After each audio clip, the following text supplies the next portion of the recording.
I'm Salina Almanzar. I think public art was going through a little bit of evolution. There was a shift in public art institutions thinking more about community engagement first without even like an idea of what a public art piece might be. So I was like, what if we just did pop-up art engagements? And that was the vehicle for having these conversations. So that's how Art Pop happened. My fiance is a photographer, so we work together on Art Pop. So I'll usually create whatever that week's interaction might be, and then he would document the process. We were trying to figure out like what would it look like to actually leave something lasting, but maybe temporary, and just test it out to see what we can leave in the park as sort of a marker of our time together, but something to carry on hope until we're able to come back together again. And that wall, it really feels like a physical barrier. And it's really symbolic of how people were feeling about being in the south end of the city. And Osmond took all the photos. I printed them and put them back together. And then we spent 3 days wheat pasting, painting, and got a lot of people out. Like about 50 people came and volunteered to put the whole thing together.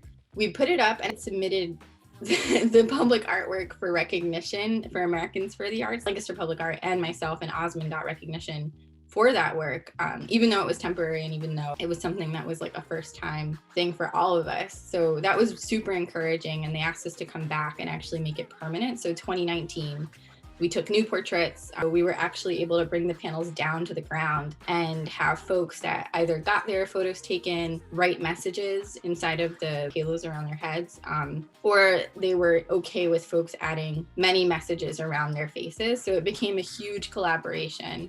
And Art Pop is basically these pop-up art workshops, took place over the course of 2 springs and summers, and then culminated into the murals that were and are on Water Street Mission's wall. So I had this idea of using the hands of an elder in a community and painting them on a wall. And so that pavilion that has the bathrooms and like storage area, it was there and very white and bright and empty. And Joe was like, would you want to do something here? And I was like, yes, please. I came up with the idea of making zines to distribute to school district, and to neighbors and to Boys and Girls Club, and invite them to draw flowers and then basically replicate their drawing alongside the design that I made. And then the long wall that faces Water Street are the hands of Sandy Drakeford, who's an elder in the community. She's like watering the sprouts. And then on the short wall, those are the hands of Marie King Linares.